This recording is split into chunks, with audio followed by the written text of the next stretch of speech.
Any health-related information on the following show provides general information only. Content presented on any show by any host or guest should not be substituted for a doctor's advice. Always consult your physician before beginning any new diet, exercise, or treatment program.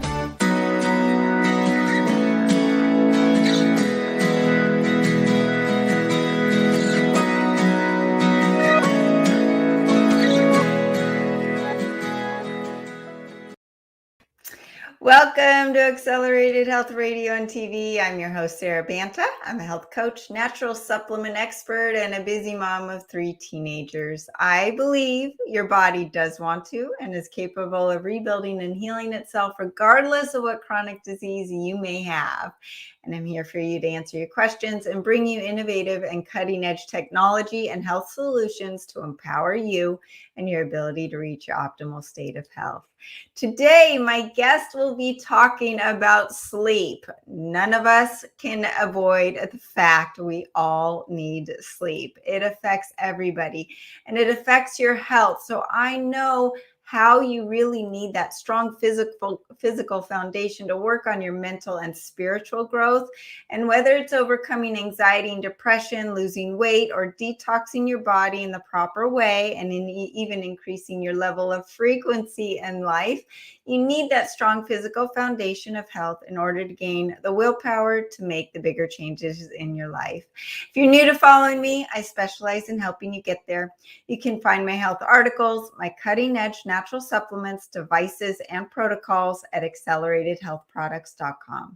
I dive into an array of health conditions, their causes and symptoms, and how to address them naturally. And I have spent thousands of dollars and hours of my time biohacking different supplements, technologies, and diets that don't work, so you don't have to. If you have any health issues you need my help with, you can email me directly through the website, acceleratedhealthproducts.com.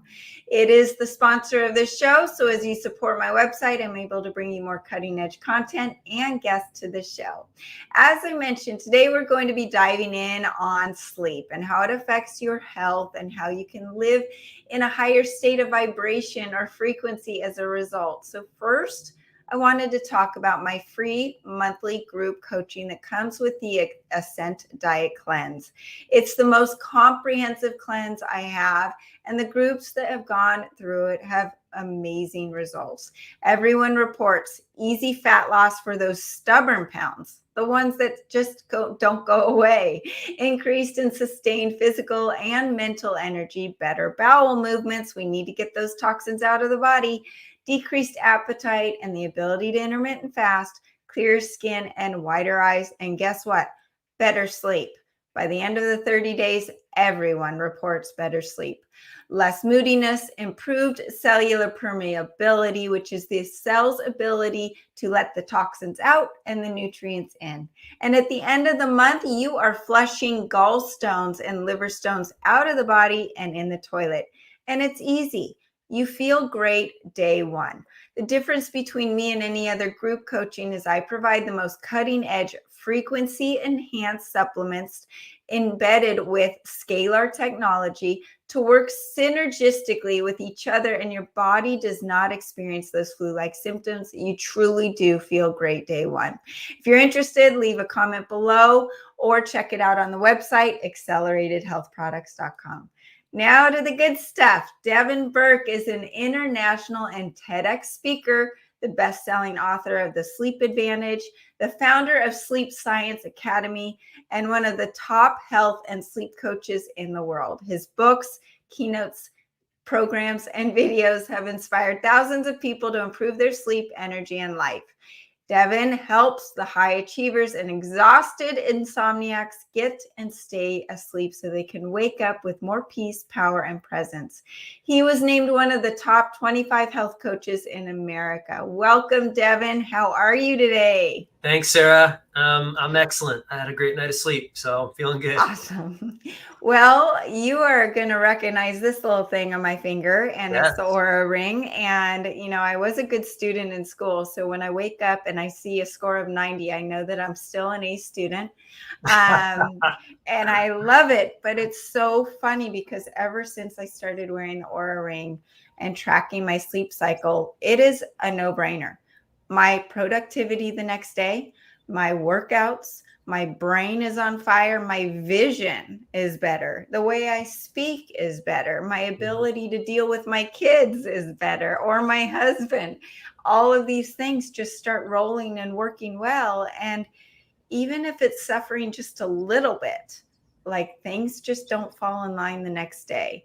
And I was serious when I said people that go through my cleanse, they report better sleep, and then everything else in their life seems better and easier. So let's first start with what brought you to this passion about sleep. Yeah, I mean, for me, I honestly didn't think about sleep. I thought sleep was a waste of time, like most people do, before I got so passionate about it. And it wasn't until someone I was working with that was suffering from insomnia that asked for help that I looked into it. And literally, pun intended, my eyes got open to the importance and power of sleep. Like you mentioned, it affects every aspect of our life. And I didn't realize, I just had no idea. I'd studied nutrition and exercise physiology and psychology and all these different things over a decade, really trying to live my highest frequency vibrational life. And then when I saw, that sleep was such a big problem for people, there wasn't great solutions. And then I saw how powerful and important it was. And I started to, learn about it, help this one person. And I said, if I can help one person, I can help thousands of people. And so that's what I'm doing up, at Sleep Science Academy, helping high achievers and exhausted insomniacs get stay asleep. So that's the quick story of a longer version of what leads me to, be so passionate about sleep. Well, what's so funny is that you mention the high performers, the people that are the CEOs of companies, the people that think that they're so important that they can get away with less sleep. And I always laugh at the people that say, oh, I don't need sleep. I run well on 4 hours of sleep. The thing is the human body, it's not picky when it comes to sleep. Everybody needs sleep. And so let's first start, like, what is the description of a good night's sleep? And there's different parts of the sleep cycle. How many hours do we need? What is REM sleep? What is deep sleep? Now I'm all getting into all of the science of it because of my Aura Ring, and it's telling me where I am in all these different categories. Yeah. So, I mean, there's a lot to dive into. Let's start with the basics, right? So every 90 minutes we complete a full sleep cycle. Within a sleep cycle, we go through several different stages of sleep. To make it super simple for people, there's light sleep, there's deep sleep, and there's REM sleep. Now, those categories can get broken down into, more stages, but just to keep it really basic. And when people talk about quality of sleep, they're talking about delta deep sleep and REM sleep. So there's two different types of sleep. So there's rapid eye movement, or REM, and non-REM. And so every 90 minutes, we're coming in and out of these different sleep cycles. And actually, a lot of times people come all the way out of a cycle and they wake up, but they're not conscious. So if you're doing it right, you're getting, between, depending on your age, your lifestyle, 4 to maybe even 6 cycles. So that can be anywhere between 7 to maybe some people even need 9 hours. If you're an athlete, if you're really abusing your body during the day, if you're a teenager, if you're growing, you need more sleep. And so we're coming in and out of these cycles. Our brain is doing different things. Our body's doing different things that allows us to wake up and feel refreshed. So, how do you know you had a great night of sleep? Is you wake up and you actually feel refreshed. You don't feel foggy. You don't feel, lethargic. You feel rested. You feel clear. You feel, energized. Maybe not right away, but quickly after you wake up. And if you're waking up and you're foggy and it takes you a really long time to get going and you have to use caffeine to get yourself, up, then you're probably not getting the right amount of sleep or enough of the quality sleep. And so I love that you're using the Aura Ring, because we can't manage what we don't measure. And now, devices like the Aura Ring allow us to really look at, how much deep sleep am I getting? How much REM sleep am I getting? And really then say, okay, well, what can I do during the day to help, balance the quality of my sleep out so that I can wake up and feel refreshed mentally, physically, emotionally, and spiritually. So does that give you just that? I mean, we're touching the surface here, but I like to keep it really basic for people, not overwhelm them with, science and big words. Well, I want to dive into a little more of what our brain and our body are doing during the REM sleep and the deep sleep. Like for instance, this morning my sleep was in the 80s, which I'm not happy with. I had plenty of sleep, so that wasn't the issue. I think I was at 8 hours, but my REM sleep was low, and my deep sleep was high. And something that people don't need to know is that sleep is when you increase your growth hormone. Sleep is when you really dive deep into autophagy, which is something we talk a lot about, Devin, where we're anti-aging and we're recycling the mitochondria and the cells and doing things on a deep cellular level. And if your hormones are out of whack, or if you wake up hungry and you're gaining weight and you don't know why, it could be because of a lack of sleep. Your ghrelin increases, so your hunger hormones get completely out of whack. Your blood sugar gets out of whack. Your cortisol rises, which increases blood sugar and increases weight gain. So all of these factors play into our sleep.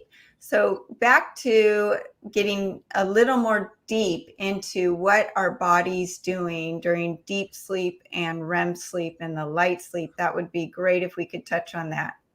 Yeah. So, deep sleep is the most, well, they're all important. Every stage of sleep is important. So it's really important. I think a lot of people, they think, I'm not getting enough deep sleep. I'm not getting enough REM sleep. But you have to get light sleep to get to deep sleep. And now there's studies that show that there is, things happening in the body during light sleep. It's a transitionary period that does get you into that deep delta sleep, which is where the body recovers mostly, like, growth hormone, testosterone. That's when you can think of physical repair. So it's really important.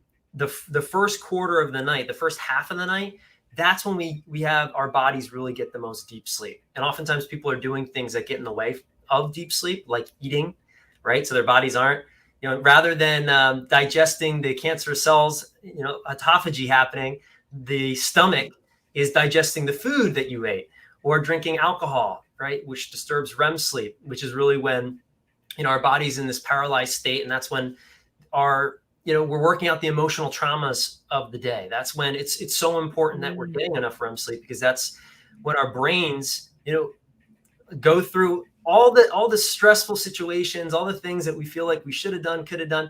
Our brains are processing that. Short-term memory gets shuttled to long-term storage. So it's really important for our memory. Our lymph system gets activated. So the lymph system in the brain, where we're flushing out beta amyloid, the plaque that builds up creates Alzheimer's. So much is happening throughout each stage. And so, they're all important. All the stages are important. You get most of your deep sleep in the first half of the night, most of your REM sleep in the last quarter of the night. And that's when most people do the wrong things before they go to bed to get in the way of the deep sleep. So their bodies aren't really repairing. The energy is going to the digestive system. And then they're waking up too early. They're not getting enough. So it's cutting into their REM sleep. So that's when you wake up and you're foggy, you wake up and you're irritable, because you're cutting into that important stage where your body's actually, in your brain and emotions are being, regulated and restored. And as you mentioned, hormones. So if you are not getting enough quality sleep, your cortisol is going to stay high. It rises in the morning first thing, but oftentimes it doesn't dip for people that are not getting enough sleep. And then, like you mentioned, ghrelin and leptin, you're craving all the wrong foods, sugar and fat, and your body doesn't know when it's full. So, willpower goes down, hunger goes up, and you crave sugar and fat like crazy. And then people wonder, well, it's like, it's not really your fault if you're not getting enough sleep. That willpower muscle is just, it's not there. And you make bad decisions. The prefrontal cortex, the part of the brain that helps us make decisions, and decisions dictate our destiny. Every decision you make has an impact on your life. And if you're not getting, enough REM sleep, you're going to make bad decisions. Your reaction time is going to be slower. You're not going to be able to problem solve. You're not going to be able to read people emotionally. There's some really interesting studies that show when you're sleep deprived and you're not getting enough REM sleep, that we're not able to emotionally regulate. So we don't really, somebody might look at us funny and we take it personal, or we think that, so there's so much that gets affected when we don't do the right things. And unfortunately, a lot of people are doing all the wrong things, which is why most people are feel the way they feel. They feel tired, they feel foggy, they feel lethargic, and then they wonder what's going on. And it's like, well, let's talk about the foundations. Sleep is one of them. Well, I want to get into what people are doing wrong, but I want to emphasize something that you said, because people, my clients do a lot of intermittent fasting, and they know the benefits of intermittent fasting and a low carb diet. But what they don't realize is, say you're doing a great job intermittent fasting, but your eating window is right up to when you're going to sleep, or even 1 hour before. Mm-hmm. Just because you stopped at a certain time, your body's still digesting for 3 to 5 hours after you've eaten that last morsel of food. So you really need to include a couple extra hours in your quote unquote eating window when we are calculating when to stop eating for optimizing sleep. So first, let's talk about when we're supposed to stop eating before bedtime, and what else are we doing wrong before bedtime? Yeah, so the 3 to 4 hour fasting window before bedtime would be ideal. Now that can be very challenging depending on your lifestyle and your schedule for people. And this is, again, there's no absolutes. This is all, it depends. There's so many factors here when we're talking about sleep. So really you have to experiment. You have to be open to trying things and just see how you feel. And if you're using a device measuring it, I think it's great to have data and then make decisions off of that data. But 3 to 4 hours would be ideal. That way, like you said, your body's able to process and digest. And then when you're drifting into sleep, then all that energy is being diverted into cleaning up cells. It's to the immune system gets activated, so that we're able to clear out all the things that build up, regardless of if you're a healthy person, the air you breathe, the water you drink, just the things that the world that we live in, it's toxic. Even if you're a health nut, even if you're doing all the right things, your body is constantly being bombarded by free radicals. Everyone has cancer in their bodies. So it's really important that we, protect this important, stage of sleep, so that we can allow our bodies just to do what they're designed to do, which is a miracle. That, how much the body can just repair itself just from, lying in your bed for 7 to 8 hours. So to answer your question, 3 to 4 hours would be ideal. Great. So what else are we doing wrong before bedtime? Yeah. So a lot of times people take their worries to bed. So oftentimes, when we lay our heads on the pillow is like the first time that people actually slow down and have some reflection time, some space. And so if you don't create space throughout your day, if you don't have a buffer between your day and your night, you take all of the things, all the shouldas, the couldas, the wouldas, and you take that right to bed with you. And then you wonder why your mind's racing and your body is in a stress state and doesn't allow it to rest. So making sure that you have space throughout your day, because literally everything you do throughout your day is going to dictate whether or not you get a great night of sleep. So, making sure that you have a clear transition from work to home, from getting away from technology. This is another huge one. It's so hard for people because, Netflix shows are so good. So, and then we're getting bombarded by emails, by, people can reach you so many ways, and we're so hyper connected that we have a very hard time disconnecting. And it's not so much the blue light, although that can affect the quality of our sleep. It's actually the hyperstimulation of the mind, the content, whether that's on social media, whether that's from a Netflix show. You really want to make sure that you're creating a stimulant-free environment mentally and physically. So having a buffer, a wind down routine, creating something that's away from disconnection from technology, leaving your work where it belongs, at work. These little things actually make a massive difference over time. And so those are some other strategies and just simple things that people often overlook. We're all looking for that silver bullet. Tell me the perfect, the supplement or, the gadget or whatever it is that'll, make this sleep incredible. But it's all the little things that we do and don't do that really dictate how well we sleep. And then how well we sleep dictates, how much energy we have for the other 2/3 of our life. So, so there's a lot. I don't like to overwhelm people, but it's really important to understand that you cannot disconnect stress and sleep. Stress in the form of tension is if your body is tense, if it's tight, and most people are walking around chronically stressed, they have tight shoulders, they have, their chest is constricted all throughout the day, the anxiety. If your body feels like it's constantly under stress, it's not going to rest. It's just not. So really understanding, and taking ownership of the ways in which you're choosing stress and putting in place practices to mitigate that stress, both physically and mentally, yields incredible results over time for quality and depth of sleep.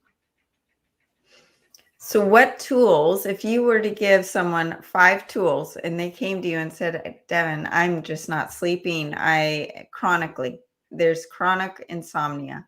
Sure. What would you tell them to do? So it depends on what type of insomnia. So there's onset insomnia and maintenance insomnia. So onset insomnia is those people that have issues initiating sleep, and then maintenance insomnia is people that wake up in the middle of the night and have hard time initiating sleep again. And so there's different strategies and tools that can be effective for both. And then there's some very specific strategies for onset or maintenance. But first and foremost, it's like I said, you have to look at stress. In both cases, oftentimes it's anxiety, it's stress. People aren't dealing with it. They're not trained they don't know how to, we didn't have role models. Most people go to food, go to alcohol, go to distraction. What gets suppressed gets expressed, and it often gets expressed in the form of insomnia. And insomnia is really, it's a result. It's a symptom of something is out of balance. So looking at, what's out of balance, first and foremost, mentally, that's where we start at Sleep Science Academy with all our clients, looking at the psychology of, where are these stressors coming in? Where's the anxiety coming from? How are you handling it, or how are you not handling it? And giving people tools. Some of the tools that we use is mindfulness practices. So there's a lot of different meditation techniques. There's a million apps out there. Having a technique and a trained style consecutively over time is amazing for dealing with stress. Any type of meditation, whether it's mindfulness meditation or Vipassana or, breath meditation, there's a million of them out there. Picking one and sticking to it over time, again, yields incredible results. So mindfulness, we incorporate acceptance and commitment therapy techniques and CBTI techniques. So understanding how your thoughts actually create physical sensations in your body. So thinking about, what are the thoughts that create stress? Some of them are, oh my God, if I continue to not sleep, my body's going to fall apart. My relationships are going to continue to fall apart. I'm going to look older, feel older. And this is tricky because a lot of that's true. But thinking about that actually creates more stress, which then keeps you from sleep. So it becomes a paradox. So really understanding, what's going on mentally that's creating the stress, giving it a name, getting it out of your head, and then understanding, what's true about this? Is it useful or is it not useful? Really, it's powerful for people. And then practicing acceptance. Now, this is like, I didn't realize, Sarah, how powerful the concept of acceptance embodied is for sleep. It's amazing. So just allowing yourself to get to a place of acceptance of whatever the night brings, whether it's great sleep or poor sleep, gives your body the greatest opportunity to sleep. And that sounds really simple, but for a lot of people, it's really hard. Simple in concept, hard in practice. So those are some of the tools. And obviously we work with people for 8 weeks, so it's an in-depth process, but mind, right? Start there. Right. Get some tools, perspective. I love that because, and it's so interesting when someone comes to me with sleep issues, I take them through, look at their diet and their supplements and what's going on in their life, the stressors. So the physical and mental part of their daily life, because there's something in there that's causing the sleep problem. It's not just that their body doesn't want to sleep. That's not that's not the issue, right? That's correct. Yeah. And a lot of times it's the liver. So I would love to know your thoughts on why people wake up in the middle of the night, because what I am understanding is a lot of times it can be connected to needing a liver cleanse, and or there's some sort of dump that happens at 3:30 to 4:30 in the morning that wakes people up, especially if they've been drinkers, right? And alcohol. And that's one thing that a lot of people come do my cleanse, and just by the mere fact of not drinking alcohol for a month, they're sleeping better. Absolutely. Yeah. I mean, that's the second piece, is really looking at the physiology. Then what's going on in the body, what type of interferences or toxicity, whether it's, in the liver or in the cells or wherever, most people are pretty toxic, just because of the nature of, again, the world we live in. And it's, what they're putting in their bodies, what they're not putting in their bodies. So then looking at, I think anyone can benefit from a liver cleanse, to be honest. Right. I mean, I do them a couple times a year. I fast a couple times a year just because I know the benefits of these practices. And so, but liver is connected to anger. So if somebody has a toxic liver emotionally, it's like oftentimes they're holding on to resentment. So emotionally looking at the emotions, as well as, how do we upregulate the systems, whether it's cleaning out the liver or the colon, or, getting the microbiome in check, keeping a healthy microbiome. That's really important. Most people have leaky gut. So then looking at, well, what are some things we can do to heal and seal the gut to allow, melatonin to be naturally produced and allow, inflammation to be reduced. So anything that's going to help you reduce your inflammation is going to have a positive effect on your physical health, which then, a lot of these things, it's like what's good for your health is also good for your sleep. Right. And what's good for your sleep is good for your health. So it's really bi-directional. You can't really separate your day from your night. I think a lot of people try to do that, and you just can't. I mean, you can't. So anything that's going to be good for your physical health is going to be good for your sleep. I think where a lot of people get stuck is in the mindset, is in maybe becoming orthorexic.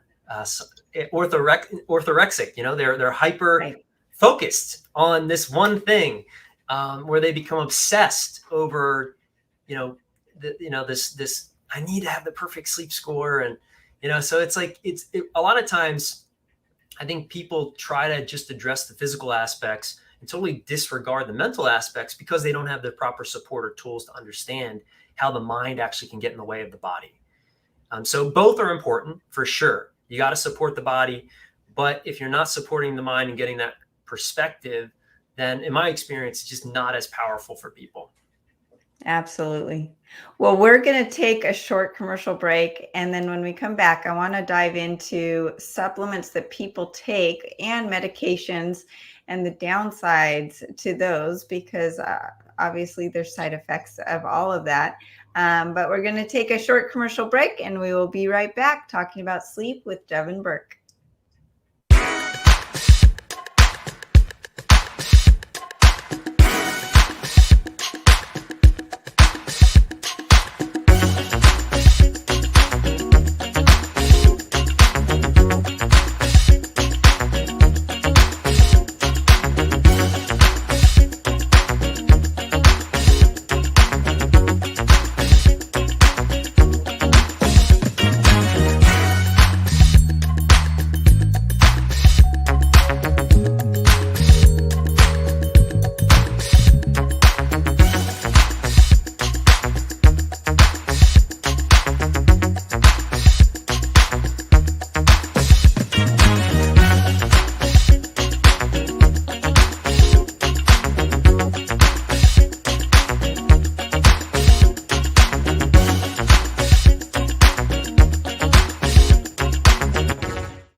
Welcome back to Accelerated Health Radio and TV. I'm your host, Sarah Banta, the owner of Accelerated Health Products. And today we have Devin Burke talking all things sleep.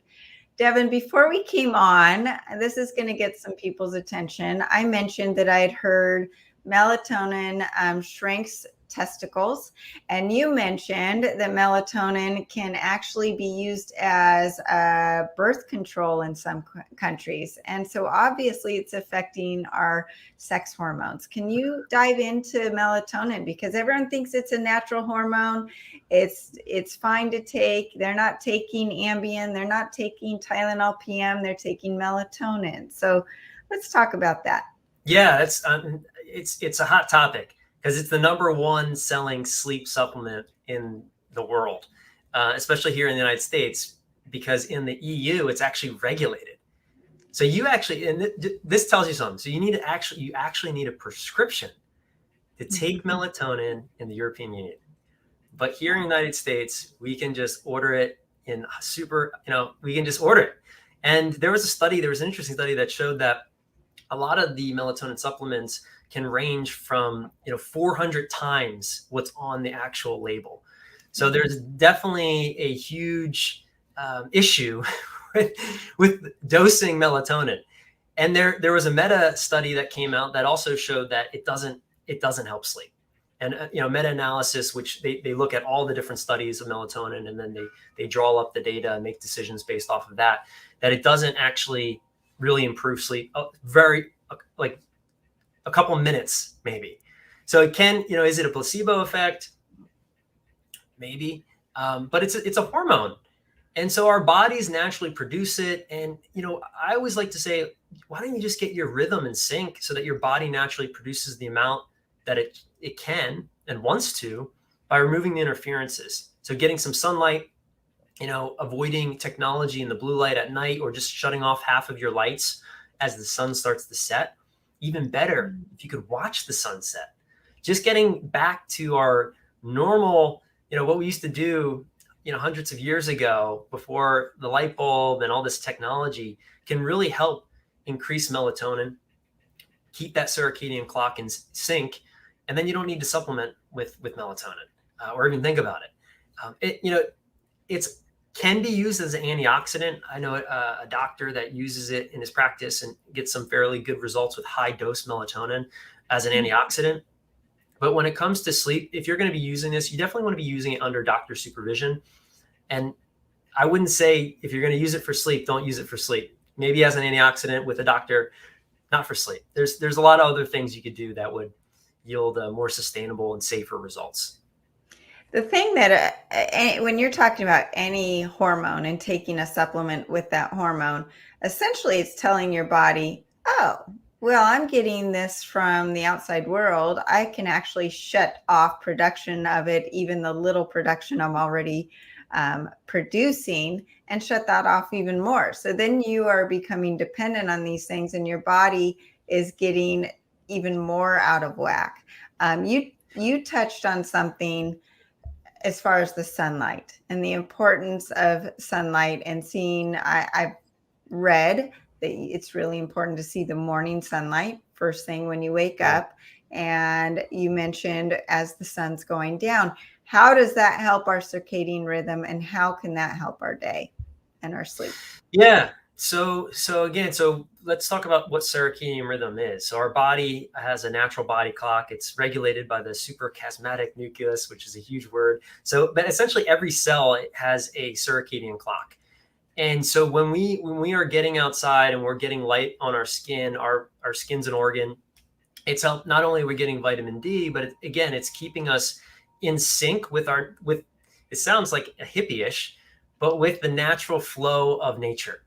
Right. So the earth has a frequency. We want to be connected to that frequency. So not only getting outside and having sun come on your skin, walking around if you can with your shirt off, maybe that's not the best idea if, you're in the middle of winter. Although some people would say that cold exposure can help your sleep as well. But yeah, so getting connected to the frequency of the earth has been found to help keep that circadian clock, the master clock, synced. So then when the master clock's synced, all the other clocks tend to follow suit. So getting out first thing in the morning, taking a walk, having your shirt off, getting some sun on your skin. If you don't have the available, you live in a region where you can't do that, getting a red light, using red light therapy can be really, really beneficial in the morning. It's the frequency of the light that's important. And our eyes have these little receptors in them called myopsin cells, that kind of filter and kind of, it activates certain hormones get released at certain times through these receptor sites. And it's the wavelengths of the sun. So the best thing is always to do it naturally. But if you can't do it naturally, the next best thing is leverage technology. Because now there's alarm clocks that have this light frequency in it. You can buy a red light infrared or near and far infrared sort of red light device to help you with this. There's even sun boxes. When I grew up in Philadelphia, and there's not a lot of sun in Philadelphia. It's not always sunny in Philadelphia. Don't listen to the TV show. I had seasonal affective disorder. Every winter, I would just feel so lethargic. I would be waking up for basketball practice in the morning. It would be dark. I'd be in school, and then after basketball practice on the bus, and then home, and it's dark. And after a couple of weeks of that, I'd be so lethargic and so tired and depressed. And I started looking into it, and it's like, it's a real thing. If you're not getting sun on your skin, your body, the hormones, it's just, they get dysregulated. So it's a simple process, simple thing to do, but a lot of times we don't make time for it, or maybe we're not in a position to have that. So that's when, technology like a light box or red light would be super helpful. Awesome. Well, let's talk about the more serious drugs or sleep aids. I know people that just pop the Tylenol PM every single night. And then you get to the more, the Xanax and the Ambien and the more prescription drugs. What are the side effects, and are they even working? Are they actually giving you the deep sleep and the REM sleep? I know people say, well, it's helping me fall asleep. That's great. But in sleep studies, has it been shown to actually give people quality sleep? No, it hasn't. A lot of these are sedatives, and there's a difference between sedation and sleep. So I like to give the analogy, if someone came up and just punched you in the face and you got knocked out and you're on the floor, it looks like you're sleeping, but you are not sleeping. There's a difference between sedation and sleep. And a lot of these drugs, there's a time and place for over-the-counter and prescription medication, 100%. But what happens is people then become psychologically attached to them and physiologically attached. A lot of them are addictive, and they're only meant to be used for a very short time.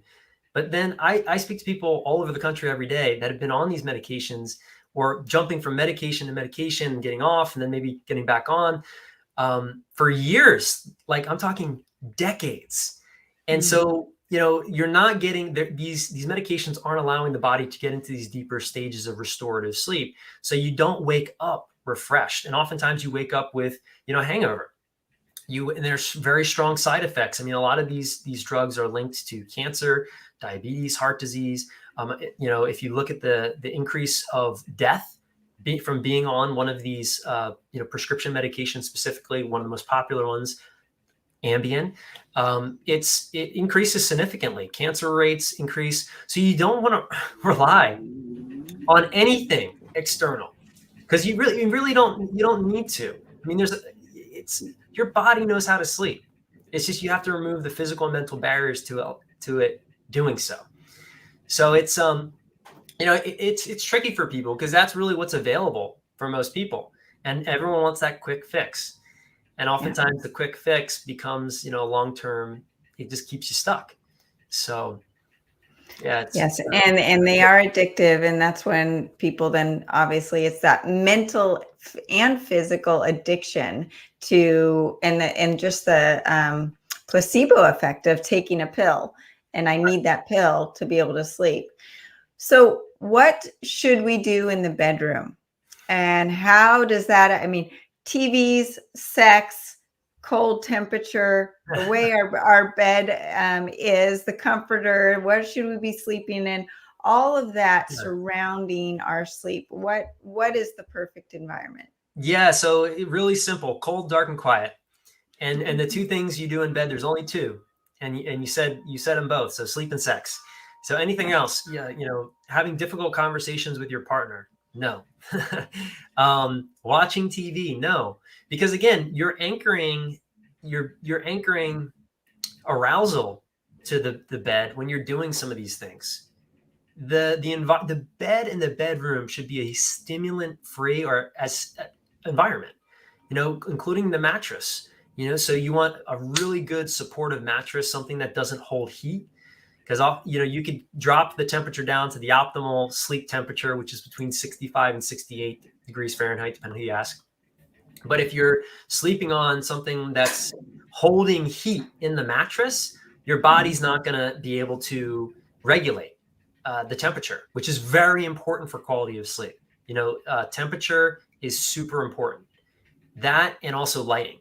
So, making sure that you don't have like LED lights in your bedroom. Like, you don't want hospital lighting in your bedroom. You should have, incandescent lighting, just like candles even, set the mood.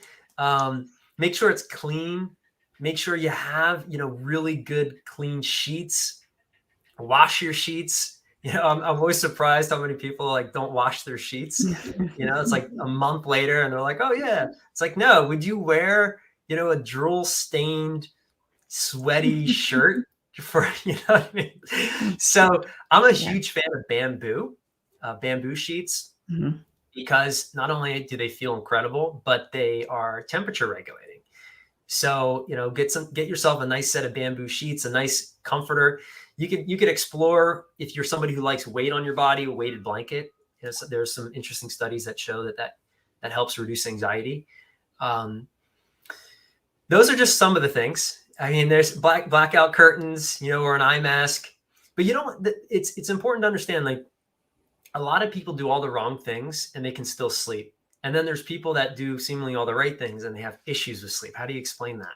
It becomes this obsession. I need to have all this in order to sleep, which isn't really true. So you want to be careful you don't fall into, the false belief that you need anything in order to sleep, because it's really not. It's not true. Let's talk about naps. Are naps do they mess up your nighttime sleep? Do they actually give you, more sleep in the bank for later use? And also, if I don't have a good night's sleep tonight, say I sleep 5 hours, next night, if I really get 9 hours, is that recovering from the other sleep that I missed from the night before? How does that work? Yeah, so you're talking about sleep debt, we'll talk about naps first, because it plays into the same conversation here. Right. So there's a chemical that builds up in our body called adenosine, and what happens is when we nap, we're decreasing that sleep pressure. That sleep pressure is kind of like, you can think of it, your hunger or drive for sleep. It's that sleepiness feeling you get. That's a buildup of this chemical in your brain called adenosine.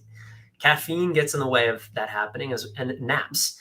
So if you have insomnia, if you have a chronic sleep challenge, napping is a no-no. If you're somebody who sleeps well, that, you had a off night of sleep, great, 20-minute nap. You don't want to get into the deeper stages of sleep, because then you'll wake up groggy, is fantastic. So depending on your unique situation, naps are a yes or a no, but definitely do not sleep more than 20 minutes, because then you get into those deeper stages of sleep, and then your alarm pulls you out. You just feel, disoriented. You feel foggy, because you don't want to get pulled out of a deep stage of sleep. And oftentimes that's what can happen if you're napping too long. So in regards to the question about sleep debt, depending on who you ask, you can't pay back sleep debt.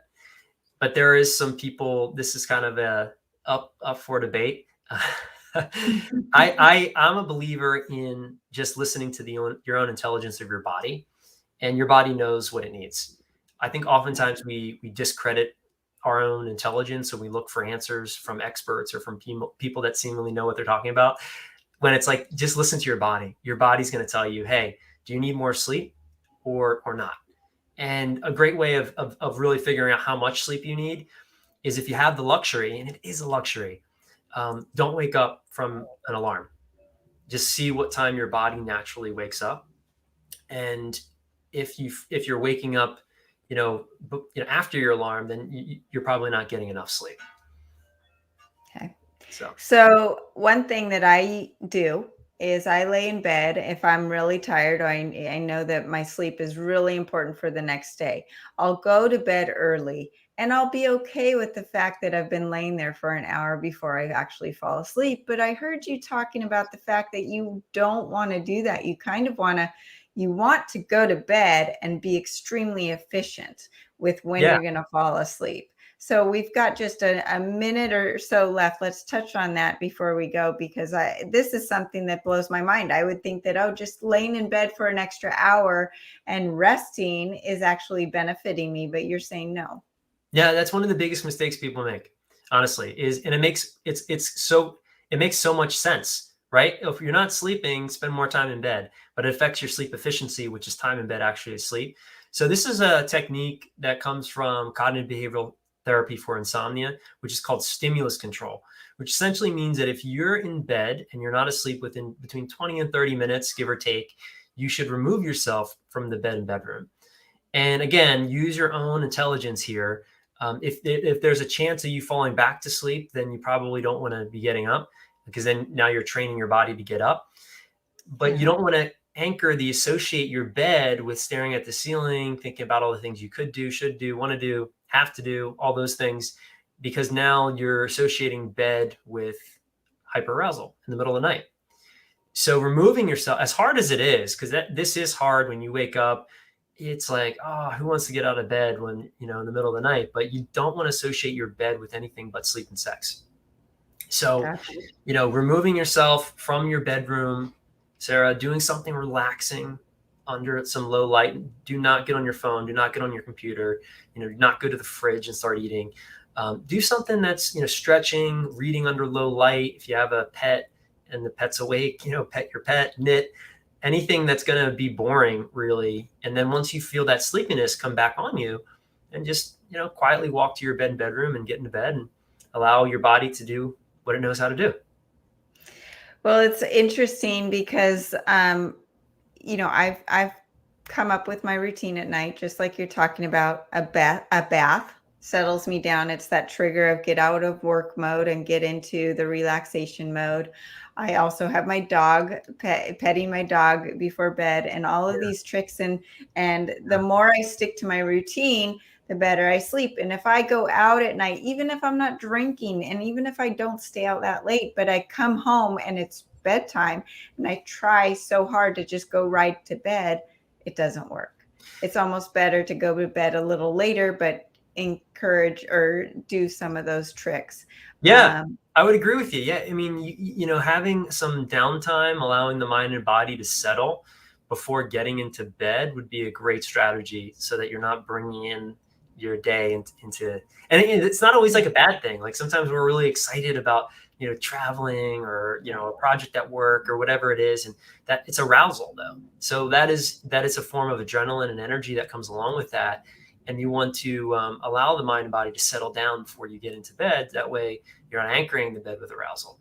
And that's a really common mistake that I think people need to be aware of. Be careful. Well, Devin, we could talk so much more and dive in deeper, and we should next time, but we're out of time. So before we go, I want to make sure you can tell people where to find you. So if anyone's having issues with their Sleep Science Academy, I think there's a right there, .com. And then on social, Devin Burke Wellness. I'm not super active on social, but I do put out some videos from time to time to help people that are struggling.